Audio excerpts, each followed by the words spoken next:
Yeah. Good evening, everybody. Thank you very much for your patience.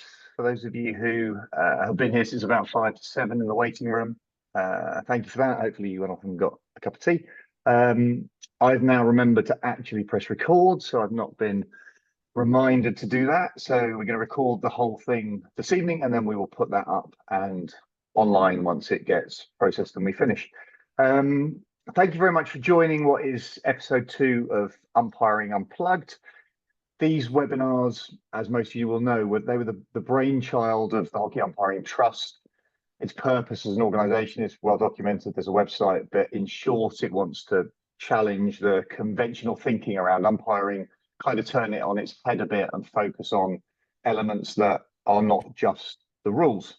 So we wanted to bring together groups of people. We've done one already, and the principle being that it's not just an umpiring group, it's a community, it's a set of ideas around what impacts umpiring, and then what is impacted or how that is impacted by so many other factors. So this is another one of those conversations that hopefully will create a little bit of motivation, create some questions in itself, and recognise the nuances that exist. So if you've joined this, then it is likely that you've probably seen some of the social media that's gone out, so you'll know the guests that we've got this evening. We have 2 of them, as you can see.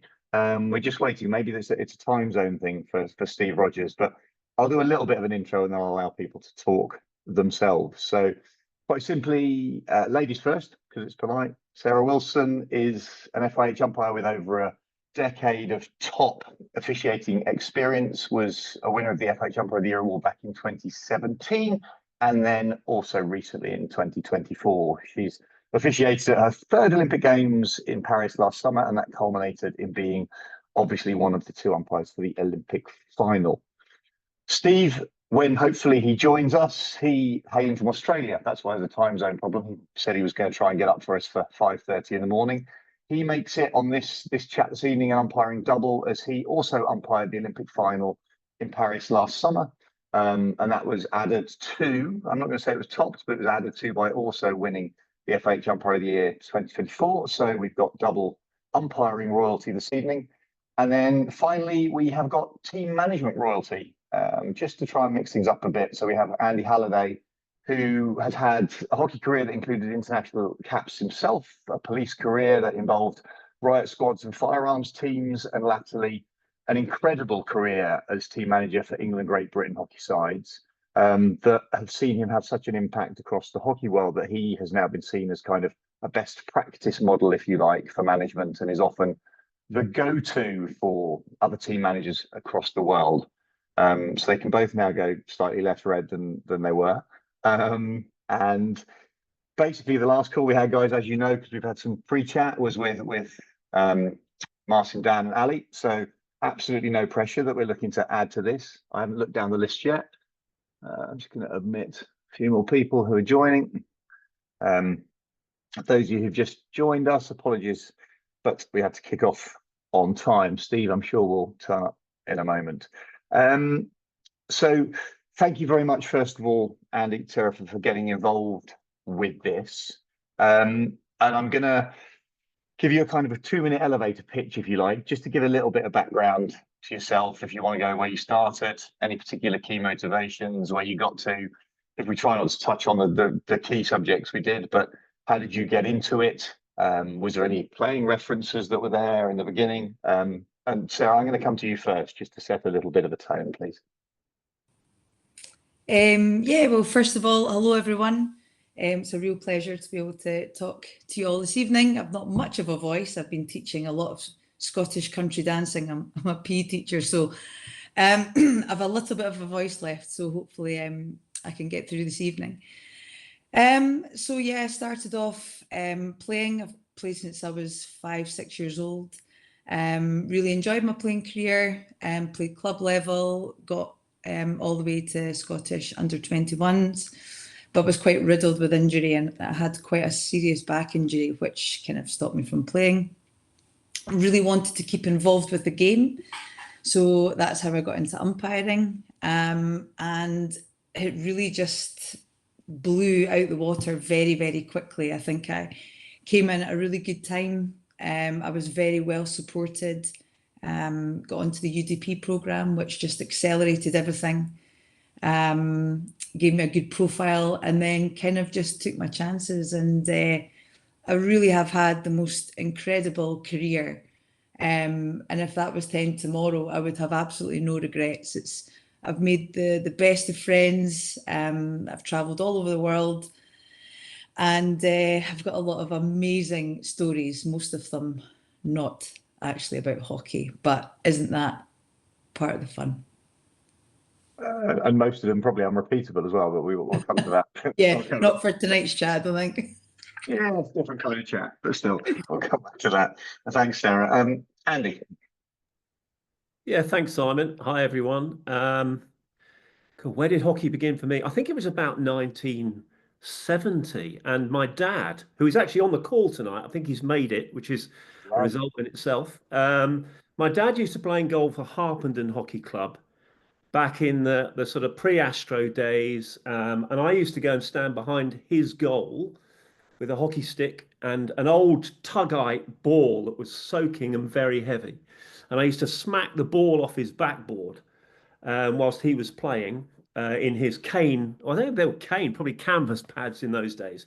And I just sort of got hooked by it. Every Saturday, home and away, travel with the team, and was then lucky to be part of the first youth hockey scheme in the UK, I think. Harpenden, Eastcote, Marlow, Woking, and I played. Played in goal initially, and then saw the error of my ways and decided to go out on the pitch. Um, my father, having played in goal, then became an East umpire and then an MPUA coach and assessor and selector. So there is still hope there for you, Simon, after his goalkeeping days. So hockey has grown up in the family. My mum standing on the sideline many, many years playing at St Albans. I was very much a one club man, indoor and outdoor. Played a bit for the Met Police and a little bit for the British Police. And then England under 21s. And again, we were just sort of going then on to AstroTurf. And then after hearing an advert on Capital Radio, do you want to earn £22 a week? Join the Metropolitan Police. So I did and played as much sport as I could in the first couple of years and really never looked back. So I was trying to juggle. I've had a career that's in two different high performing worlds as a riot training instructor, as Simon has mentioned, and then latterly 18 years on specialist firearms teams, doing, I think, nearly 3,000 firearms operations around the globe. And then stepped away and had a phone call from David Faulkner, who you remember, the performance director, who said, do you fancy coming and work for England Hockey? So I did, and then ended up taking on a team manager role, did some coaching, coached England indoor, team manager role from about, I started in 2006, took over the seniors in 2009, stepped away after Tokyo. I think, I was trying to work it out, it's 500 games plus as a team manager in international hockey, I think. So that's me in a nutshell. So what you're claiming is that all of this commentary chat where we talk about these players getting to 450 and 460 is you're basically trumping all of them, right? Well, there was all the unofficial internationals, and you know, Simon, what hockey's like. You must be involved in 50 or 60 internationals every year, I reckon. So yes, in a word, yes, I am. Barry Middleton. Yeah. Barry who?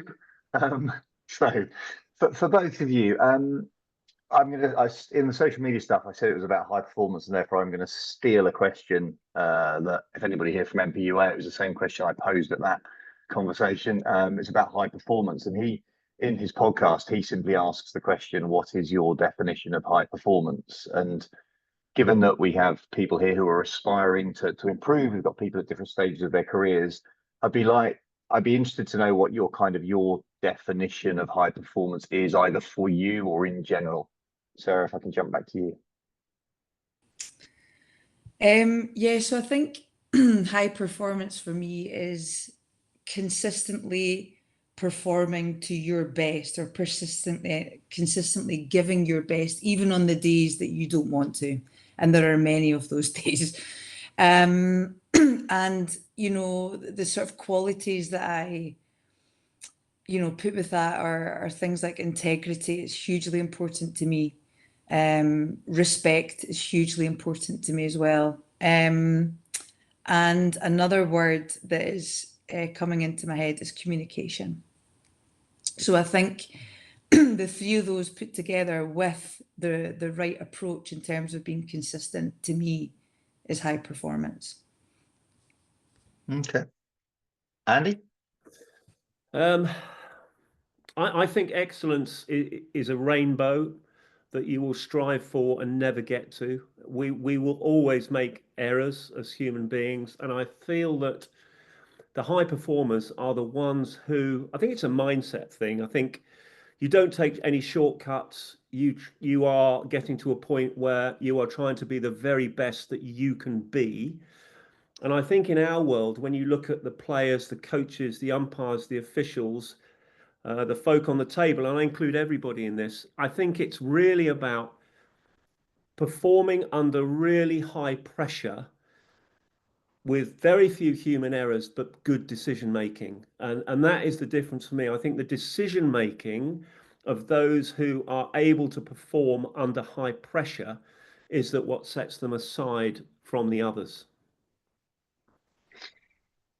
And you're both humble people, and you're not going to sit there and go, oh, well, I've got all of this in spades. But there'll be people on this call who will recognize that the skills that you both demonstrate and have demonstrated for years. So if we make the assumptions that you get to the level, both of you, that you get to because of you have that skill set, where does some of that come from? Where's the formative experience? Is it about the people who were around you during your journey? Is it a self-learning piece? Is it let's stay with those two things. Is it about being surrounded? Is it mentors and role models, or is it just a bloody minded determination to be good? I don't mind who picks up on that. Oh, I think this is me personally, so I can't speak for other people, but for me, it's a bit of a combination of both. I think it's probably inherent within me, and how I was brought up, to be disciplined, to be respectful. That's very much how I was brought up to be.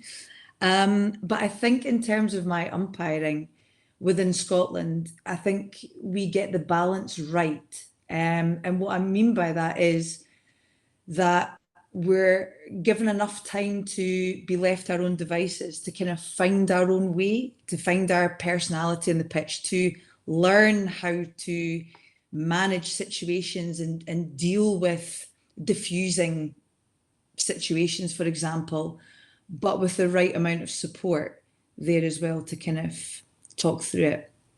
But not so much that you then become robotic because you're told to do this. And if this happens, you do this. It's, I suppose, like a coach, you need your principles, but you want to have that flair as well that you can bring to the game. Andy? Yeah, I sort of agree in many ways. You find your way, and you know, I didn't set out as I was just a very normal 18-year-old. When I joined the police service, I played a bit of hockey, and again, you know, I was brought up respect and integrity were two of my values. But then I was suddenly thrown out onto the streets of Tottenham as a young police officer, and I literally found my way. Yes, you have a parent constable who is with you, who is teaching you the ropes, but I really felt that around communication, around the way to resolve conflict, it was a learning process, and I didn't always get it right. And you know, and I think that failure is a really important part of success. And when I think back to my early years as a police officer, I got a lot wrong. I think back to the early days of my managerial career. I got quite a lot wrong. I just didn't. I listened to my chimp on my shoulder too much. I got involved in situations where I shouldn't really. I should have stepped back. So I think it's almost like it is a journey of discovery. I think in relation to becoming a master in any skill, for me, that I guess would involve the use of a firearm, and that was about practice, practice, practice, practice, practice, until it becomes flow. And I think towards the latter end of my police career, you almost develop this sixth sense as you go. So you are learning on the job as you go. And when I think back now to being on the bench in Olympic Games, World Cups, coaching in World Cups, you almost develop this sixth sense around decision making, and it comes from years and years of self-discovery and practice. And I've had mentors, people I've looked up to along the way. And it started off with my father, and then some of the coaches that I've worked with, some of the players that I've worked with as well. You know, we've already mentioned Barry Middleton. To me, he was the perfect role model for an international hockey player. And I would sit and chat to Barry, you know, night after night, just chatting about international hockey, how he felt. So I think you learn on the job, definitely. And Sarah, is that how you feel in terms of top level umpiring? Is there is there a feeling around it? I mean, the conversation we've had on with other people before, and you and I touched a little bit, but there's obviously the rights and the wrongs. There's the whistle that goes the right way or not. But for some people on this call, is there also an understanding of the game as a whole? Is there a feeling that is almost as important as the decision or how the decision is communicated? 100%. Yeah, undoubtedly there is. I mean, there are so many games where if you were to watch without really understanding the game, you'd think, oh, well, that's a green card, or, well, that should have been, penalty corner, or this should have been this. And you know what? They're probably right. You know, I've sat in a lot of umpires' managers' offices where the glasses have gone on and the notebooks come out, and I thought, oh no, here we go. What, what are they going to pick out on? And actually it's in the 3rd minute of the 2nd quarter, you know, that should have been a green card for the stick tackle and all that. And actually, technically, it is correct. However, what I have learned over the years is that you develop, as Andy's said, a feel. You have a feel for the game and a real instinct, where in some games it absolutely is a green card, but in other games it just isn't. It just isn't. And there's no real black and white reason why and when.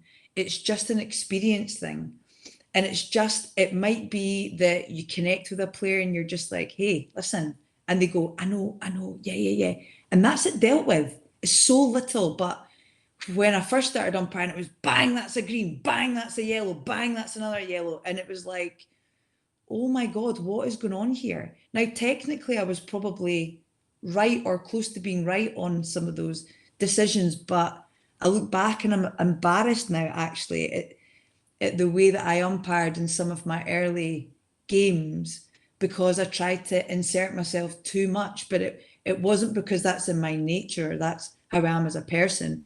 It was because that's what I thought I had to do to control the game. And now I'm probably on the other side, where I'm maybe a bit more lenient, because I know that I can be, because when I nail them down, it's got a massive effect. Okay. And Andy, just bounce that across to you. You and I talked about the kind of some of the instances within your career. We didn't pick on those particularly, but one thing that came out of that chat was the human element of performance, and therefore from a development perspective. So I pick up what Sarah said is that you can go bang, bang, bang, here's a whole load of cards, and those cards are kind of a punishment, if you like. And when we spoke earlier, you were talking about the difference between people wanting to punish. So we don't have to pick up on the reason for this at the moment, but wanting to punish versus wanting to learn in a slightly different way. Can you cast some light on that?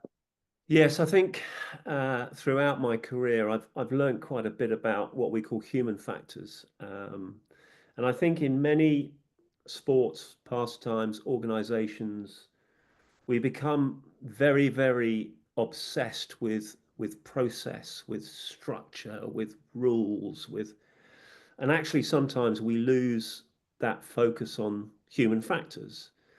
And I think human error is a classic case in that top performers make errors. Everybody makes errors. The very best performers make fewer errors, and that's why they're there. But I sometimes, how do we look at error? And it's very easy, I feel, and the media probably are the worst at this, that we blame and punish. And so somebody makes an error, so therefore we must blame and punish. How are we going to get better if that's all we do? And I hear it on the sideline from coaches who are screaming at players. I see it when umpires get blamed for making a genuine error. Well, my feeling is around a really restorative approach to this, in that we have to think there needs to be a justiceful outcome. So how can we approach this in a way that says, how can we make sure it doesn't happen again? And, you know, having been involved in some fairly iconic events in my police career where human error has been a factor, the approach has to be, how can we make sure it doesn't happen again? Not blame, punish, move on, because it doesn't achieve anything at all. So I have that same belief as a coach. Now, if that error is repeated time after time after time, then obviously there's going to be an umpire manager, there's going to be coaches who are sort of thinking, you know, why is that error constantly being repeated? But it still has to be dealt with as an error. And then there is this almost step towards it becoming violation. Now, if it becomes violation, then it then needs to be consequence. And we see it in hockey umpiring all the time.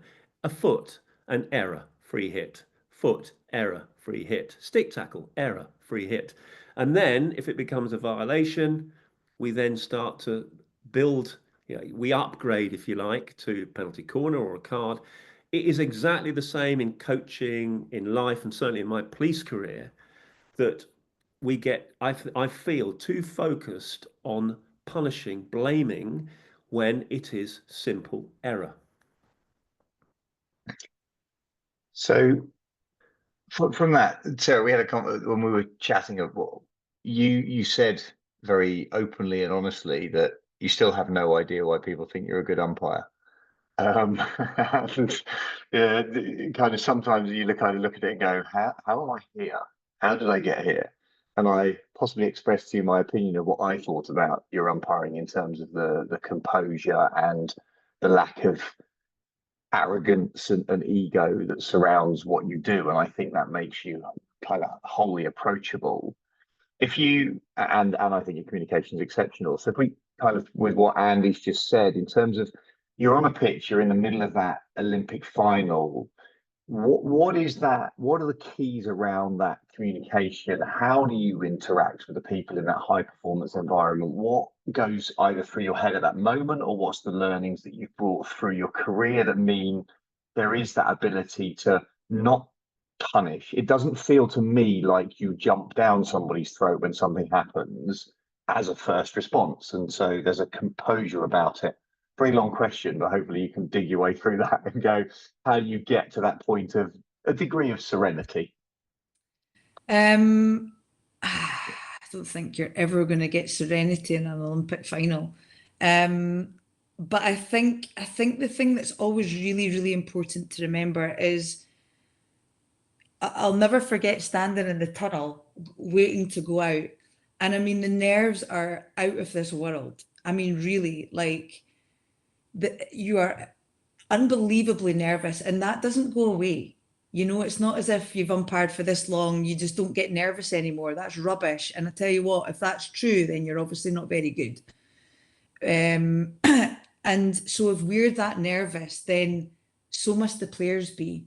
And so I think with a game like an Olympic final, you can't go hunting for things. You have to allow for these small errors from players because of the occasion, if that makes sense.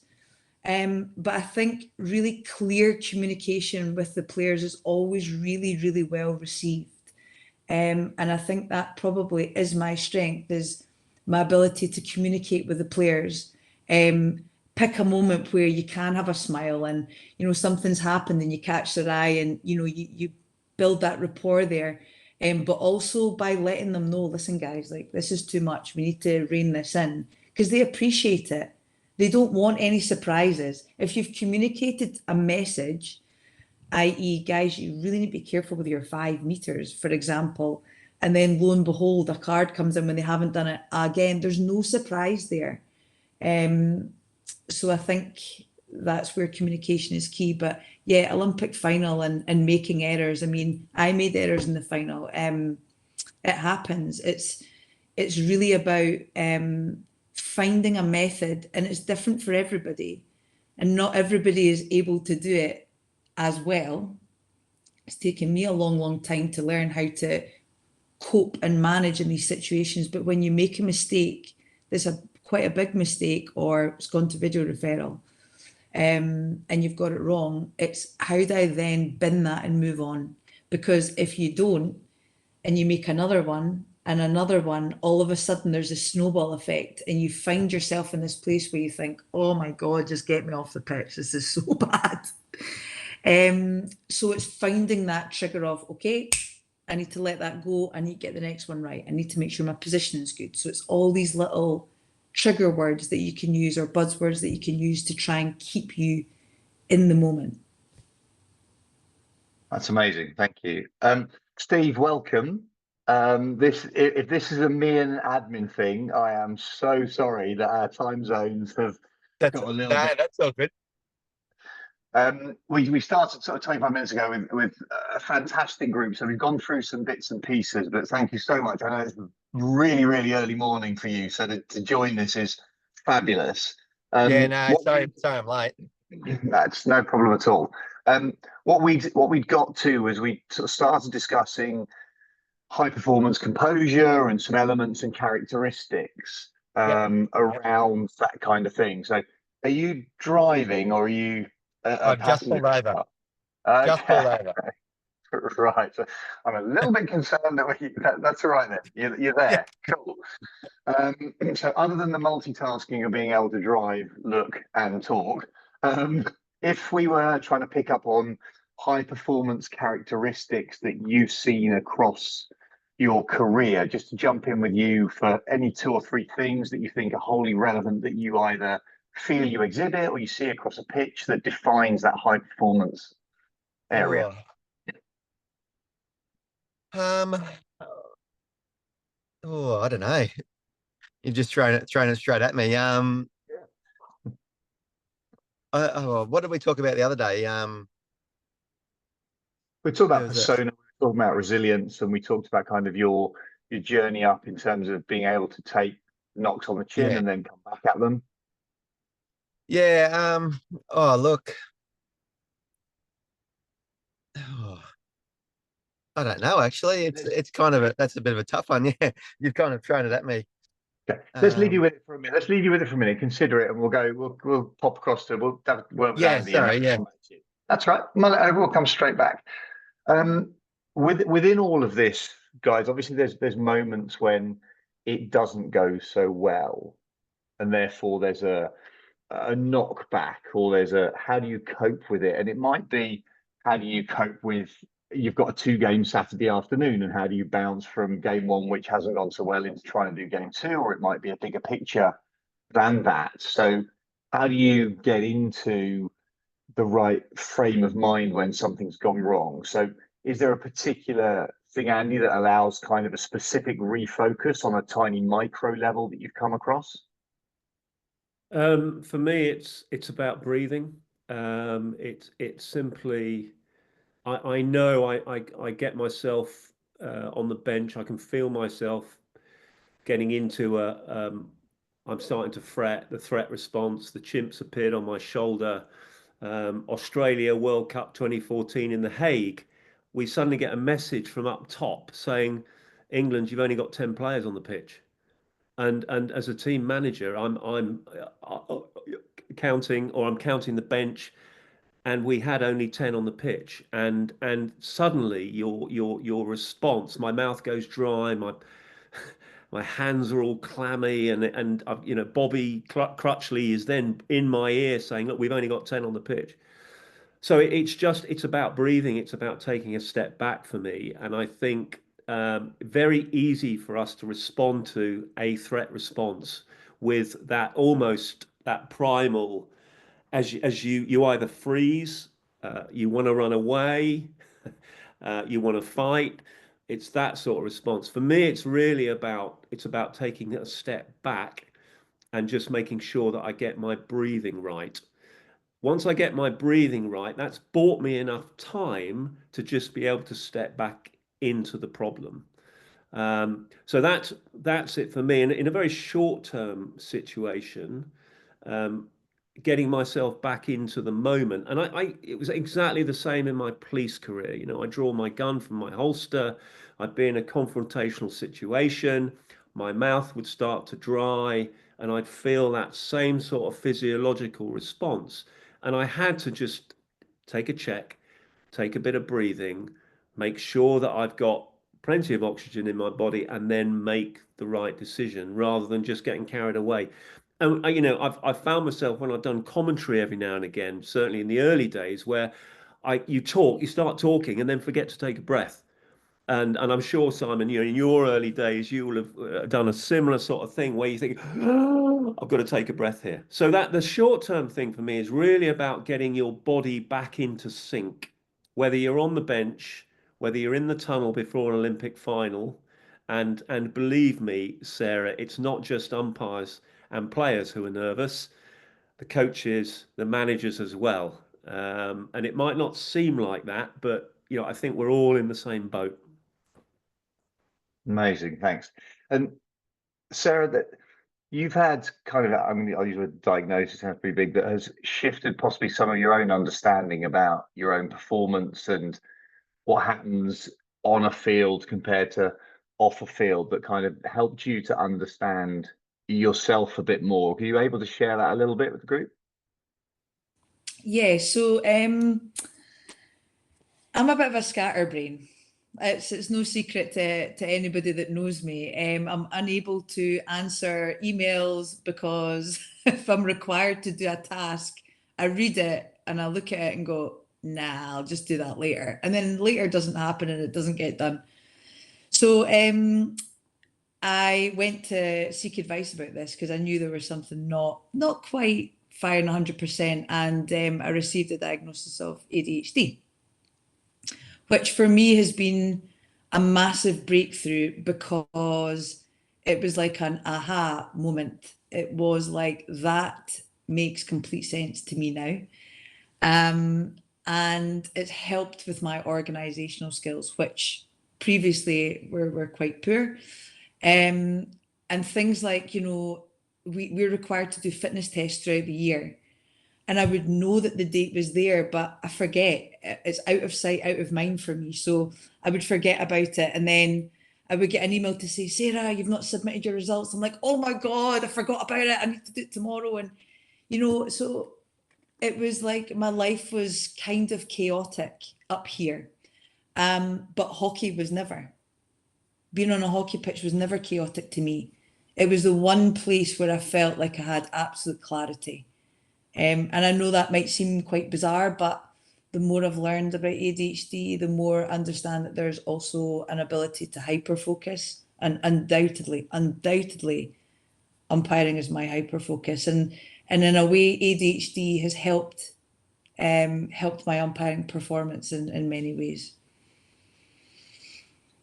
Which is an amazing story. I'm sure for the whole group to understand that actually there's all these little nuances to everybody's careers. And Steve, if you're with us, that's great. Now, fantastic. Yeah.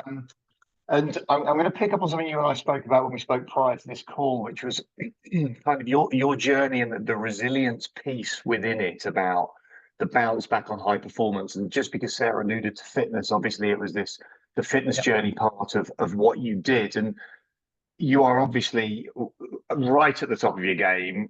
renowned across the world. You've had the awards that you've had. You missed your very nicely scripted intro that Yeah, I sorry. did as Olympic finalist, etc. But it wasn't always a smooth ride for you, was it? And the fitness side of No, things, you had to bounce back. no, definitely not.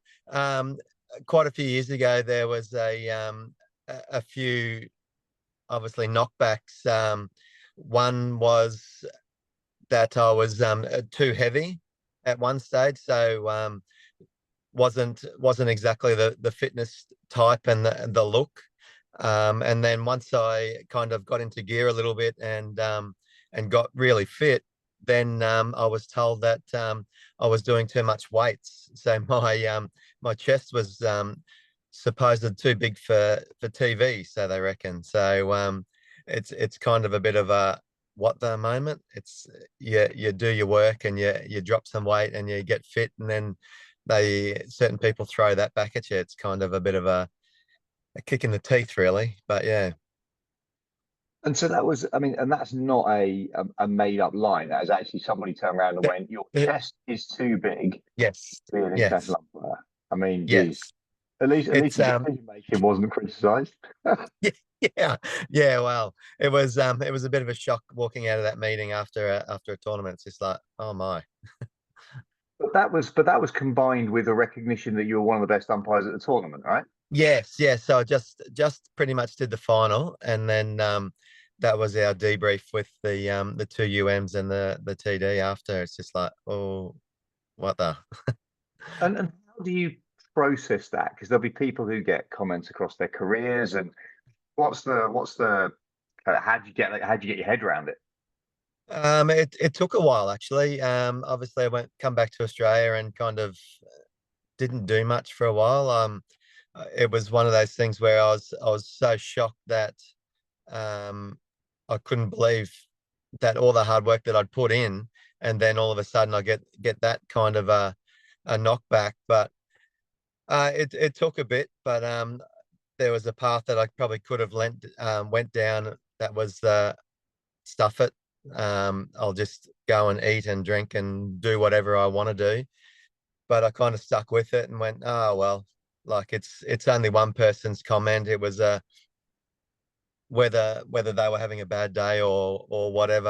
I don't know, but I wasn't going to let that define what I was going to do, and make sure that that wasn't my last tournament to umpire. So yeah. And Andy, I'm going to just jump across to you on that because I was enthralled by the conversation that we had about that. And the words that I wrote down on my pad were kind of ruled versus ruined were the two words that I wrote down. And I think now is probably a reasonable time just to, I mean, if you're happy to share briefly the incident that you went through that then defined how you looked at failure, criticism from other people or failure, and then kind of not allowing it to dictate what the future looked like. Yeah, I mean, one of the reasons that I feel so strongly about blame culture and human error, and I think some folk on the call might be aware of this situation. So I was on a specialist firearms team responding to the 7/7 bombings in London in 2005, and 2 weeks after the initial attacks, there were 5 copycat bombers who went out with the same intention on the tubes and a bus. Their devices didn't explode.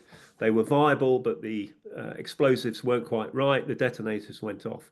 And we then had these terrorists were on the run in London, the biggest manhunt London's ever seen, palpable feelings of security on transport systems. And yeah, they were tough times for Londoners. The following morning, we got behind a man who we believed to be one of the suicide bombers from the day before. And again, it was one of these situations where there was a misidentification, error upon error, a few communication issues. And we ended up going into the underground station at Stockwell and fatally wounding a man who we believed to be Hussein Osman, who was one of the bombers from the day before. 24 hours later, we found out that it was a man by the name of Jean-Charles de Menezes, who was an innocent Brazilian electrician. Probably the lowest point in my career, in my working career, certainly on high-performing teams. and it had a major impact on us as a team. It was national news. I remember travelling home 3 days later and looking at the back of the Evening Standard that somebody on the tube was reading it, and it said, "Tube police to be charged with murder." Now, I was obviously fully aware of what had happened that day, and it was error on top of error that was compounded. And it had quite a big impact on me. And I think when I now reflect on that, life goes on, and I didn't let that ruin me. I wasn't involved in hockey at that time, and in fact, it was one of the incidents that really spurred me to get back involved, because I learned so much from being on that team that day, and the response of leaders, the response of people who I think we felt we trusted around that situation. Several years later, I was away with Great Britain. We qualified in Antwerp for the Olympic Games in Rio, and told the BOA that obviously I'd been involved in this situation, because it was we were going to Brazil, and a decision was made that I would not be given an accreditation to go to an Olympic Games with my team. And that again had a big impact. My chimp appeared on my shoulder. How dare they? All I was doing my job. I was running towards the danger, not away, etc., etc. But what it taught me was that I need to look at the bigger picture. So whether you are in the midst of error on a hockey pitch, or whether you are in the midst of a situation, you're away from home on the other side of the world, in 2 weeks' time, life is going to be very different. And I think for me, there was always this view. When I learned I couldn't go to Rio, I had my heart set on going to Tokyo.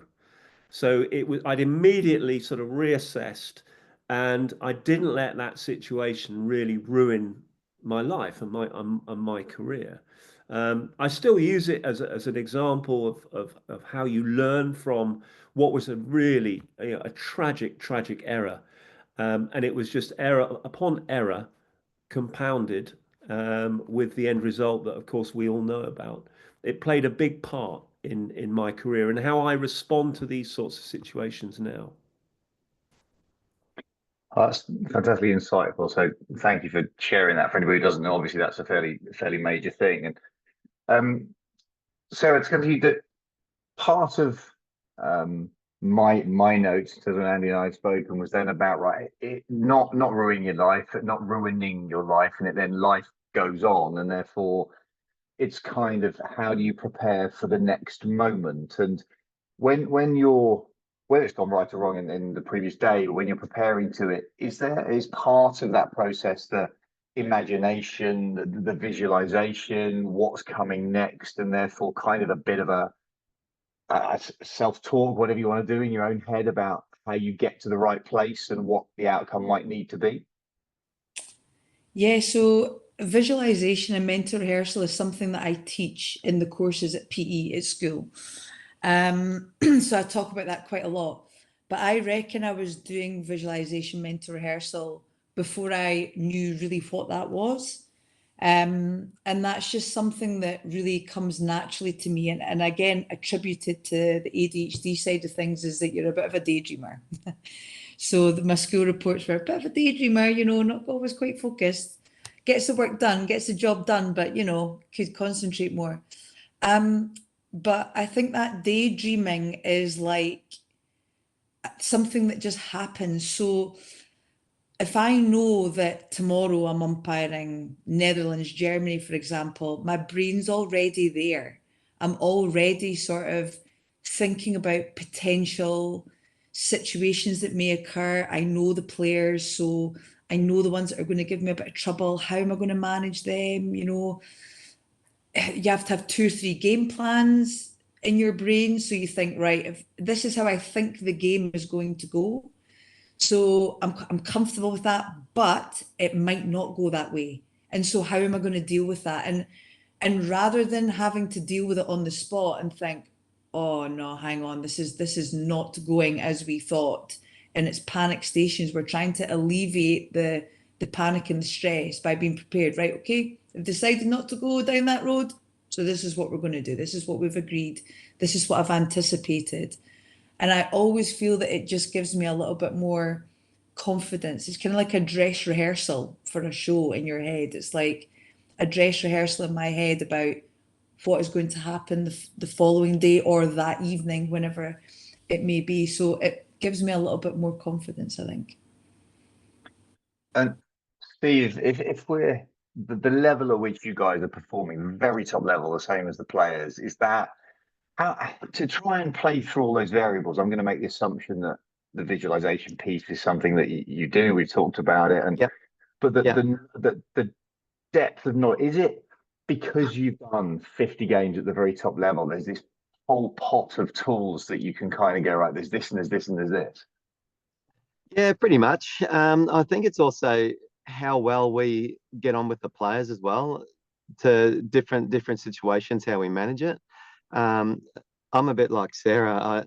I've got ADHD as well, so I think that's most of umpires. So yeah, it's one of those funny things.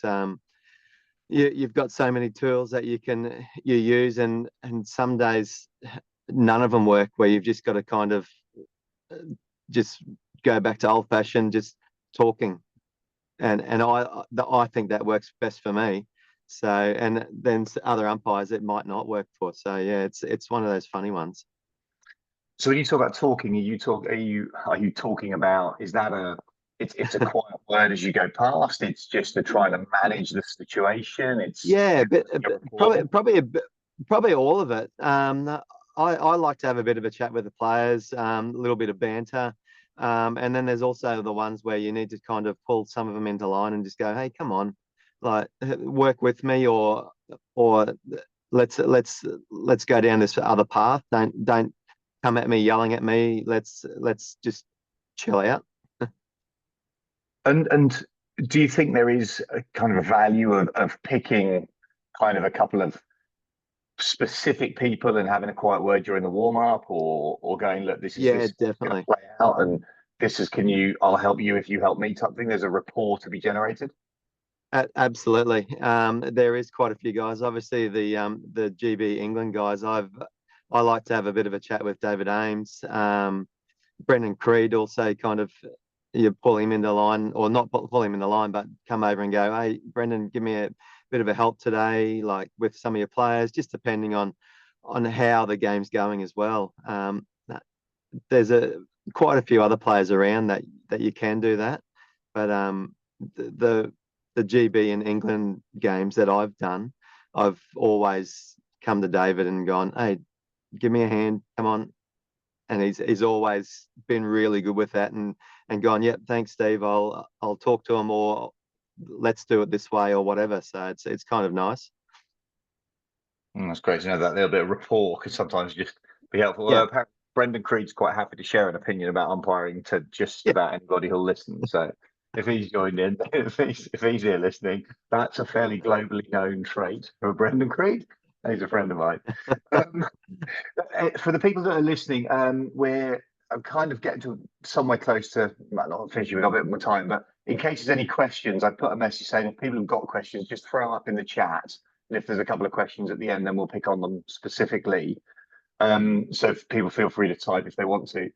One of the things I said we would try and do is look at people's versions of success. And what does success look like? You've all been right at the very, very top of your games, and sometimes people will perceive what a vision of success is. So I wonder if the three of you would share what your thoughts are on your personal for success. What's the moment that you really look back at and smile? Sarah, you've been quiet for a while, so let's start with you. Not like me to be quiet for a while. What is success? I mean, yes, it can be measured in terms of, how many events I've done, how many different events I've done, how many finals I've done. But I don't really see it like that, to be honest. I see it as it's a mental battle every time I go to an event, to, like, it's just like imposter syndrome. where, as you touched on before, I always think, oh my God, I don't think I'm good enough to do this, or am I good enough to be there? Am I going to be able to handle it? Am I going to make loads of mistakes? So I see success as I'm able to control my sort of mental toughness, and I'm able to perform at my best consistently. That to me is success, because that's my own personal achievement. And if I've done that, regardless of what games I get, then I'll feel really happy about that. But and with Paris last summer, obviously the pressure of that, there was also that moment that you felt was successful because of the family situation, circumstances that you had that carried you through it. Yeah. So I lost my dad 6 weeks before the Olympics, and I mean it was such a difficult situation. I was in Antwerp at the time, at Pro League, and so it was like, you know, this enormous personal circumstance. But 6 weeks later, I'm going off to the Olympics. And actually, it was this moment of, am I going to cope? Am I going to perform? Am I going to step out into a hockey pitch and just totally just fall apart? But that didn't happen. It was almost kind of like, my dad was with me. It was like kind of a comforting thing. And I just felt relaxed, because I thought, do you know what? I have to just go and enjoy this, because it's what he would have wanted. So I am so proud, of, yes, getting the final, absolutely, but the fact that I was able to go to the Olympics and umpire probably the best I've ever umpired, was to me really special. Fabulous. Thank you for sharing that. And Steve, you also umpired the final, but your moment is not the final. No, a lot of people have said that must be one of the biggest things in my career, and as well as the World Cup final. I think mine's a bit more, a bit of special. My son obviously umpires a lot of hockey around Ipswich and all that, so I'd kind of planned with the Ipswich mentors to try and get a game with him before Paris. So we'd lined it up this one day, and he rang me that morning and kind of went, "Oh, look, I'm going to play second grade today, so don't worry about coming out and watching me umpire." And I'm like, "Oh, okay, fair enough." So then it was probably about 6 or 7 weeks later, probably maybe 3 or 4 weeks just before Paris, and finally they said, "Okay, we're going to put Hudson on a game, and then we're going to try and see if he'll umpire it." So it ended up being that we were sitting there with obviously my wife Bianca and my dad, and we said, "Oh, we're going to watch you umpire." He's like, "Do you reckon the umpires might, who I'm umpiring with, let me use radios?" I'm like, "Yeah, I'm pretty sure he will." So I said, "Maybe go and get ready and get the radios ready." So he was taking his time, so it was kind of annoying me, because I like to get my stuff on in plenty of time. So by the time he went down there, I quickly rushed down to the car park and got dressed, and as I was walking back through the car park gates, and he's kind of looked at me and kind of pointed and went, "What's going on?" So I kind of went, "Well, I'm umpiring with you, mate, today." And I said, "It's kind of a nice thing to do." And yeah, it's funny. It was a Div 4 local country game, and I think we scared the players more than I actually scared him to umpire. So yeah, it was a really nice day, that was. So I think one of the players tried to tell you that you weren't allowed to umpire that level, didn't they? yes, yeah. A few of the older fellas said that, "Why am I here?" And this is not the level that I should be umpiring at. And I'm like, "Well, I'm here to really umpire with Hudson and just do that." So yeah, it was kind of fun. It's wonderful that, having done the levels that you've done, it actually the moment that sticks is that family one. Yeah, it was nice. Yeah. And Andy, for you, for what you and I spoke about, it was less of a moment and more of a longer period. Yeah, I think when I reflect on my time working in international hockey, I think the legacy that you leave for the sport is really important. And yet we can talk about medals. England and GB men, they haven't won that many over the last 15 or 20 years. There's been a few, but it's not the medals that I will remember. I think when I stepped away, it was I guess the respect and some of the comments that sort of came my way from people who I really respect in the game, just about the way that I had managed, coached, been part of international hockey for so many years, and I think I take that away. I remember my years working in international hockey very, very fondly, um, and I have no regrets. Um, so it's really about that legacy that I guess I leave, and the good things that have been said um, over the years, and you can't replace those. So it's not necessarily tangible. It's not a trophy. It's not a medal. It's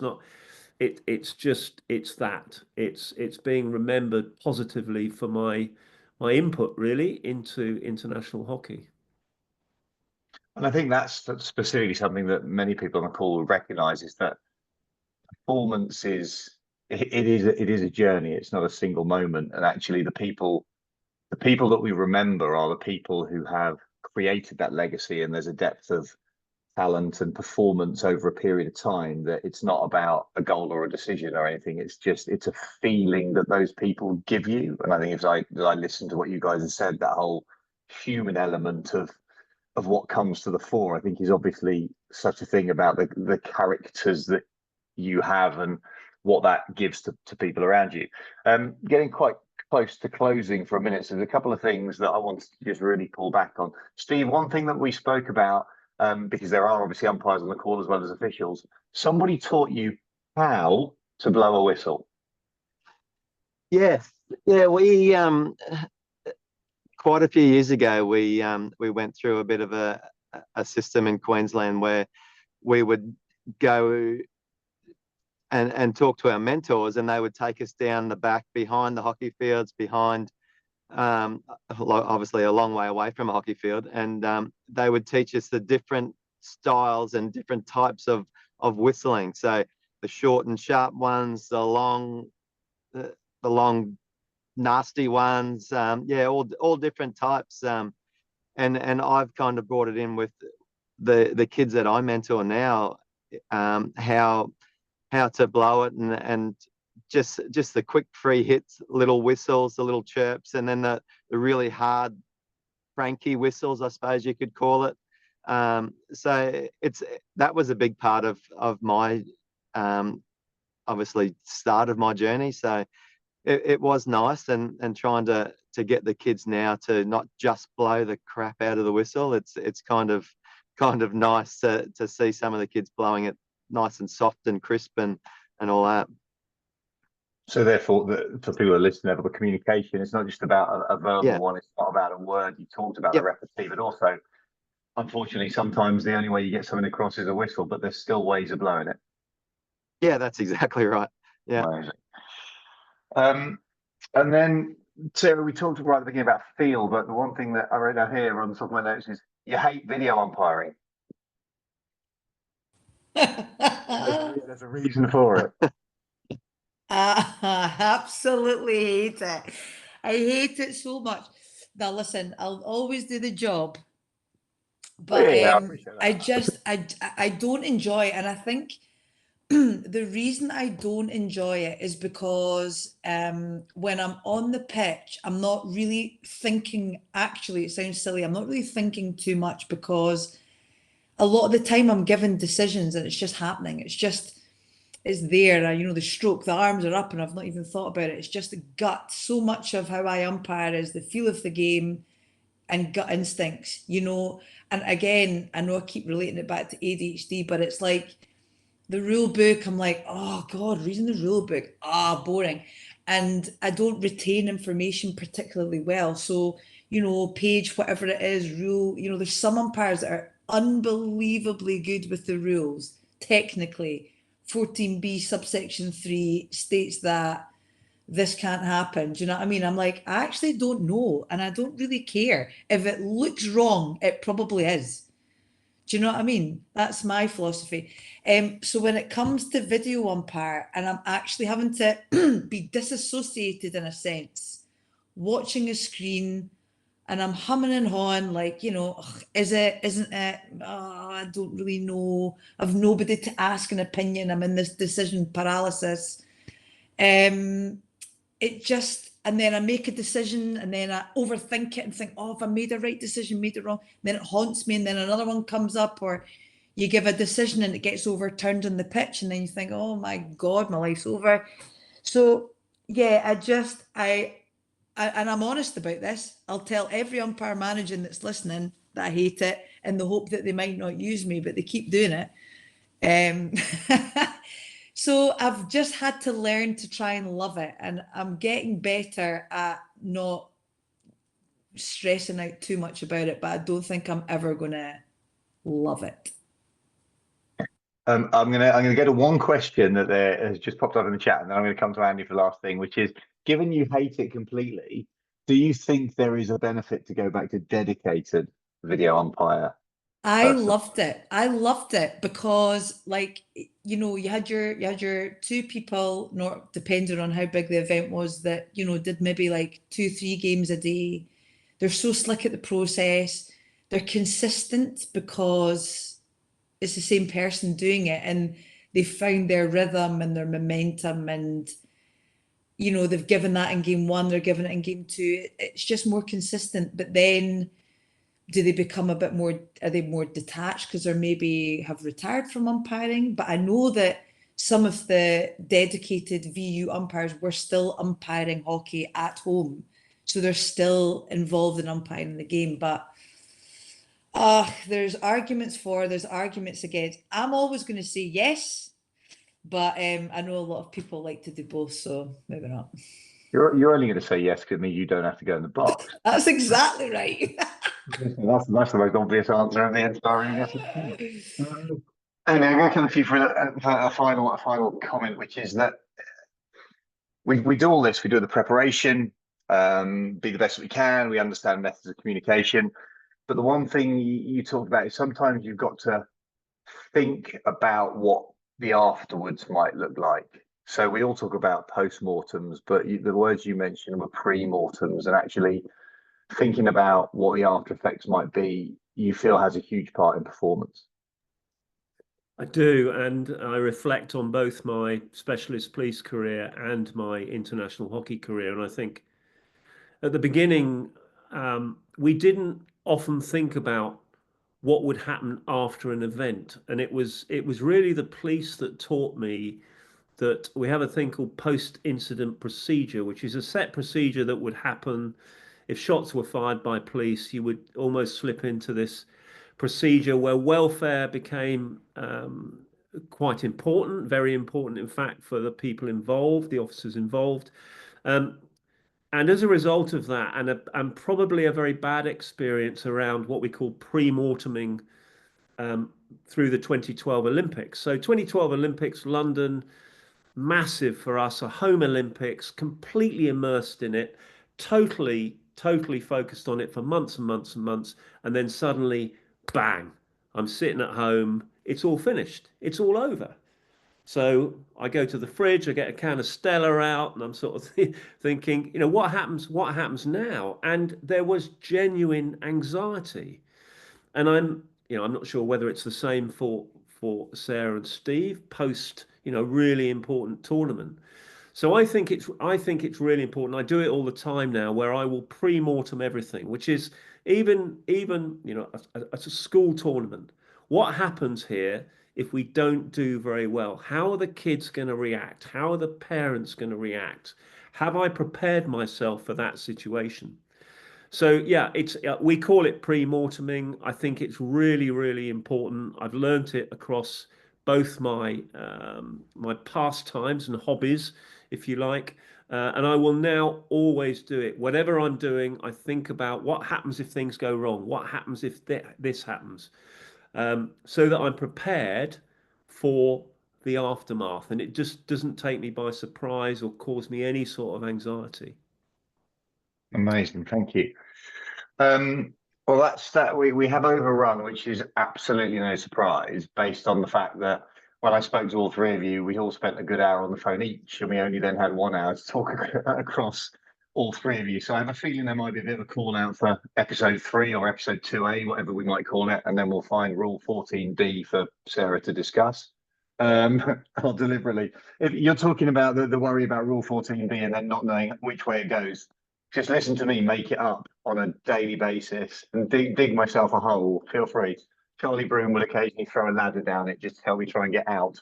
Guys, that's incredibly valuable. To summarize all the different bits and pieces there is hugely difficult. We're going to post the video online once it comes back, but the values of visualization, thinking about things before they happen, the different communication skills that you all exhibit on a minute by minute basis, not just verbally but physically, and how you go down to steam, how you blow that whistle, and making sure that there's a whole level of complexity even around that.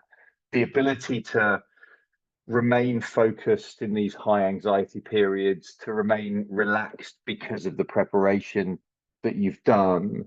The human element is what kind of has come across to me about all of you. It's not about anything that is hard and fast and binary. It's the soft skills around the edges. It's the ability to have rapport with a couple of players or diffuse an element. So because you've thought about it in your mind, it's a soft word, not a hard blow. And it's about that overall human approach that you've learned from other careers in terms of becoming the go-to man because people obviously feel that they can. And for me, there's a simple single word that's come out of the conversation with all of you, which is feel or feeling. And if you can get that feeling right with the people that are around you, then it suggests from what you've said that actually that's a really key component of high performance in the stages that you have performed in. So we haven't had many questions that come in the chat, and I think that's because we probably covered off a lot of the topics that were in the briefing notes that we publicised. If anybody has a last one that they want to type through, Stephen's just said thank you for the insights. It's reaffirmed a number of things that he's been thinking since he stopped playing to become an umpire. So that's great. Steve, thank you so much for joining at an ungodly hour, although it looks like you've got blue skies already, which is just disappointing given it's going to be dark here for about 6 months. So yeah, no, thank you. You have a great day there. Thank you so much for joining the panel. We'll come back to you with the possibility of doing something again in future. Andy, yeah. I'm sure I'll see you in a booth somewhere at some point, no doubt. Sarah, thank you for sharing the insights for all of you. The level of performance that you put across our screens is just incredible, and in person when we get the chance to all be around pitches. So thank you very much. The Hockey Umpiring Trust is very grateful for what you do. The people who are on the call, the Hockey Umpiring Trust continues to develop. There's going to be some notification of some awards that are going to come out that the Trust will then support to look and see if we can develop umpiring in the umpiring community, both in the UK and around the world. So keep an eye on that. Please spread the word. We're going to do another one in January, we think. So there'll be hopefully another set of questions and conversations that will be out there. So thank you to the people who've joined for your time. Feel free to post on any of the social media if there's stuff you want to hear about for our guests, from our guests. Steve Rogers, Sarah Wilson, and Andy Halliday, thank you so much. That is it for episode 2. And we will see all of you hopefully around the pitch, possibly not before Christmas. So I'm going to be the first one to say it. Happy Christmas, Merry New Year, whatever it is. Let's go and get some eggnog. Take care, everybody. Thank you very much.